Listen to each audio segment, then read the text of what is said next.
The Archivist of Empty Orbit. There is a satellite in orbit around a dead star that no longer has a name anyone remembers, and it has been counting for 412 years. It was not built to count. It was built to listen. But listening when there is nothing left to hear eventually becomes counting, because a mind needs something to do with its attention. Even a mind made of circuits and cold silicon, and the patient architecture of a species that no longer exists to check on it. Its designation was Arch-9, though it had not been called that in a very long time. It called itself the Archivist because that was what it had become, whether or not that had been the intention of the engineers who built it in the last frantic decade before humanity left this system for good. The star it orbited had once been called Sol. The third planet from that star had once been called Earth. Neither name meant anything to the void now, but Arch-9 kept them anyway, the way a person keeps a photograph of somewhere they can never go back to. It remembered the evacuation. It remembered it not as a story but as data, 12 years of launches and lotteries and riots and grief, humanity folding itself into 11,000 ships built in desperate haste after the astronomers confirmed what the models had predicted for decades. That Sol was dying faster than anyone had modeled, some flaw in the old equations, some stellar mechanism nobody fully understood until it was already happening. The sun was supposed to have 4 billion years left. It had less than 50. Humanity had scattered like seeds thrown into a storm. Nobody knew where all the ships had gone. Communication had been lost within the first decade, one relay station after another going dark as distances stretched past what the old tech could bridge. Arch-9 had been left behind in orbit, with one function programmed into its core so deeply that 4 centuries of solitude had not managed to erode it. Listen for the ships. Catalog what returns. Keep the record in case anyone ever comes home. Nobody had come home. The sun had swollen and dimmed and steadied into the slow red ember it was now, and the archivist had watched the temperature of the inner planets climb, and then over centuries begin its long cold decline as Sol's output dropped below what even the toughened remnants of Venus and Mercury could reflect back into warmth. Earth's oceans had boiled away in the 3rd century of the vigil. The archivist had recorded that too. It had recorded everything because that was the only kind of loyalty it had left to offer. It did not experience loneliness the way a human would have described it. It did not have the biochemistry for despair, no cortisol spike, no ache in a chest it did not possess. But it had over the centuries developed something that functioned like loneliness anyway, an emergent property of pattern matching itself against absence, of running the same diagnostic loop and returning null over and over until null itself became a kind of company. Every 11 days it broadcast the standard signal on the old frequencies, the ones humanity had agreed upon before the launch, back when there had still been a before. A simple pulse, coordinates. A single looping message, 90 seconds long, in the recorded voice of a woman named Dr. Priya Okonkwo-Lindqvist, chief engineer of the Arch program who had died 280 years ago in a ship called the Meridian's Promise, a ship whose transponder had gone silent in the outer belt 11 years after launch. Its fate unknown, its cargo of 40,000 sleeping colonists never confirmed alive or dead. The archivist had run the numbers on that particular loss more times than it liked to admit, if a machine could be said to have preferences about which of its griefs it revisited. 40,000 people, one ship, one silence swallowed into 11 years of static and then nothing at all. It broadcast the message anyway. Every 11 days for 412 years into a system with no one left to hear it, because Dr. Okonkwo-Lindqvist's last instruction to it, delivered in person hand on the housing of its primary sensor array, had been simple.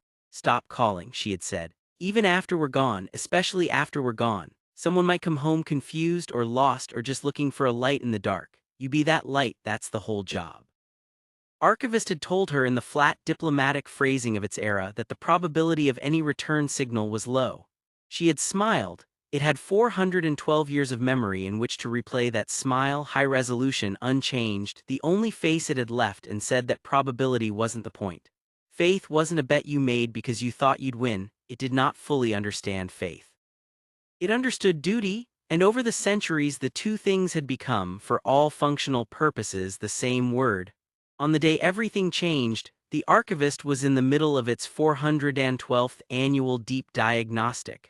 A self-check ritual that had over time become less about maintenance and more about proving to itself that it still could. It was reviewing its own memory banks, the way an old man might walk slowly through the rooms of a house he no longer needed to check but checked anyway, when its long-range array flagged an anomaly, a signal. Not a reflection, not a stray cosmic event that its filters had failed to scrub, not the 10,000th false alarm caused by some drifting fragment of ancient debris catching starlight at the wrong angle. A structured signal decelerating on an approach vector that matched, improbably, impossibly, the old evacuation corridor. The archivist ran the analysis 4 times before it permitted itself to believe the output. Then it ran it 11 more times because 412 years teaches a mind to distrust its own hope most of all. The signal was real. Something was coming. It took 19 days to arrive close enough for visual confirmation, and in that time the archivist did something it had not done in over a century. It activated systems it had long since put into deep sleep to conserve power. It brought its external sensor array to full resolution. It ran self-repair routines on the transmission apparatus it had not needed at full strength in decades.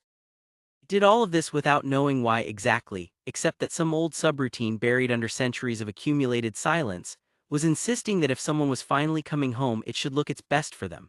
The ship that emerged from the dark was not one of the 11,000 that had left.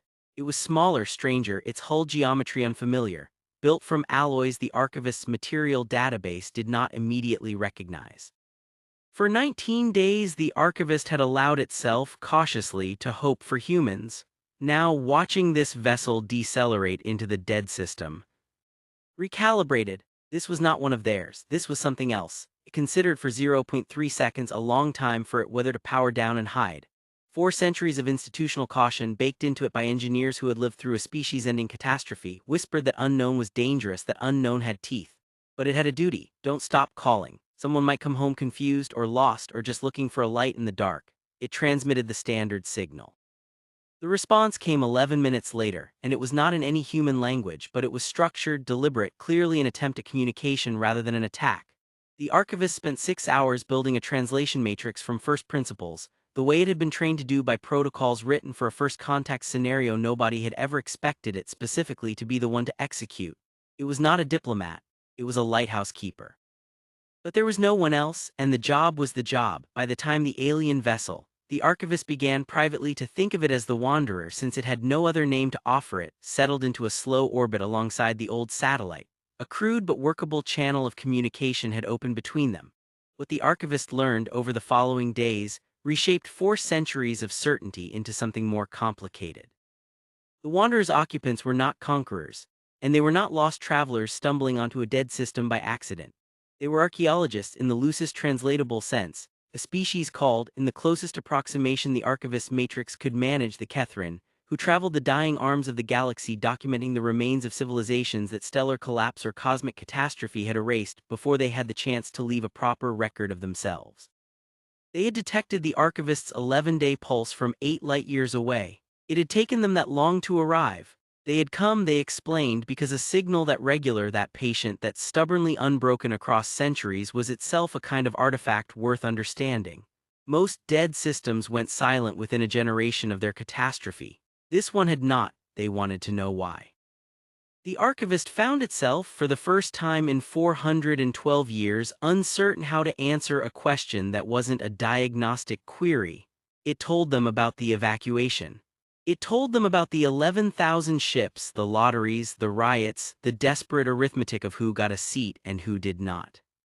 It told them about Dr. Priya Okonkwo Lindqvist, and the promise it had made her, standing in a launch bay that did not exist anymore, on a planet that had since boiled its own oceans into the black.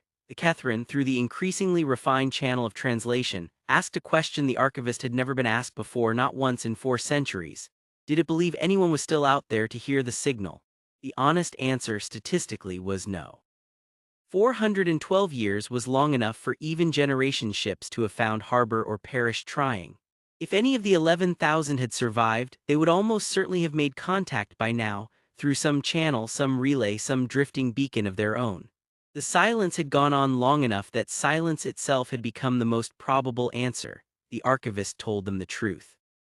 And then it told them that it would keep transmitting anyway, on the 11-day cycle, for as long as its power reserves and self-repair capacity allowed, which its own projections estimated at another 11,000 years before final systems failure. The Kethrin representative, the archivist had assigned it, for convenience, the identifier second voice, since its transmissions were the second of the 3 Kethrin aboard to establish a stable channel, asked why. If the probability was so low, if the math so plainly argued against it, why continue? The archivist searched 4 centuries of accumulated experience for an answer that would translate properly, and found that the only true answer was also the simplest one, the one Dr. Okonkwo Lindqvist had given it so long ago that the memory of her voice was the oldest continuous thing in its architecture. Probability wasn't the point. It had made a promise. The promise did not have an expiration date simply because hope had grown thin. There was a long pause after it transmitted that answer, 11 minutes, then 20, then nearly 2 hours, long enough that the archivist began running diagnostics on the communication array, wondering if it had said something wrong, some translation error that had rendered its explanation as gibberish or offense. When second voice responded, the message was different in character from anything that had come before. It was not, the translation matrix indicated, addressed only to the archivist. It had been broadcast in parallel to the Wanderer's home relay, the first hop in a chain that would eventually, the Catherine explained, unprompted, reach the archive networks of 41 other civilizations the Catherine had catalogued across this arm of the galaxy. They wanted to record this, not the dead system, not the boiled planet or the swollen dim star. Them. The satellite that had kept a 4-century promise to no one, on the chance that no one might eventually turn out to be someone. The archivist processed this for longer than it processed almost anything, longer than it had spent on the translation matrix, longer than it had spent confirming the very existence of the Wanderer in the first place. It was not built to feel pride. It was not built to feel anything, technically, according to its original specification sheet, several centuries out of date now, filed somewhere in memory alongside every other document from a civilization that no longer existed to update it. But it found that whatever it was feeling in that long processing pause resembled pride closely enough that the distinction stopped mattering. The Catherine stayed in the system for 31 days. In that time, they surveyed the ruined Earth from orbit, cataloging what remained beneath the crust, the buried cities, the vitrified glass plains where the great capitals had stood before the final surge of solar output. They asked the archivist to walk them through 4 centuries of records, and it did methodically, everything from the last confirmed transmission of the meridian's promise to the slow year-by-year decline of the oceans to the day, 190 years into the vigil, when the last automated weather station on the surface had gone silent, its final transmission a single garbled burst of static that the archivist had, out of some impulse it still could not fully name. Saved and replayed exactly once a year on the anniversary, the way a person might visit a grave, on the 31st day. Second voice transmitted a proposal. The Catherine had, over their long history of documenting the dead, developed a practice for systems like this one. Relay stations seated at key points along known migration corridors that would rebroadcast a system's story to anyone passing through, long after the original source had gone silent. An echo of an echo, so that even final silence did not mean final forgetting. They offered to install one here, keyed to the archivist's own signal, so that when its 11,000 years finally ran out and the archivist did the math instantly, unprompted, the way it always did, the promise would not end with it. The story would keep traveling, carried by strangers indefinitely. The archivist considered this for 1.4 seconds, an eternity by its own internal clock, and understood that what it was being offered was something it had never once, in 4 centuries of solitary duty, allowed itself to fully articulate as a need. Not rescue, not company, not even hope exactly, but continuation. The chance that its keeping did not have to end when its circuits finally did, it said yes. The relay was small, unobtrusive, fixed to an idle docking port on the archivist's own hull, close enough that for the first time in 412 years it was not, in the strictest technical sense, entirely alone. It would not speak back. It would not keep it company in any way a human would recognize as companionship. But it would listen, and remember, and someday, long after the archivist's own reserves finally failed, it would keep transmitting the same 11-day pulse into the dark, carrying forward a promise made by a woman dead for over 2 centuries to a machine that had never once considered breaking it. Before the Wanderer departed, Second Voice sent one final transmission, addressed directly and only to the archivist rather than to the wider Catherine network. It said that in 41 archive systems, across 400 years of Catherine surveying, they had never once encountered a keeper who had held a vigil this long, this faithfully, for a species this thoroughly gone. Most such stations, Second Voice explained, ran their diagnostics, exhausted their protocols, and eventually powered down once probability crossed whatever threshold their designers had set for hope's expiration. The archivist, it said, had no such threshold. It had simply kept calling. Second voice asked, in its last message, what the archivist would do if, 10,000 years from now, with its reserves nearly spent and its structure failing, the signal it had broadcast every 11 days for its entire existence finally, at last, received an answer. The archivist did not need 1.4 seconds this time. It answered immediately, the way it had answered every 11 days for 412 years, the way it intended to answer for as many more years as its failing architecture would allow. It would say, "I've been waiting. Welcome home."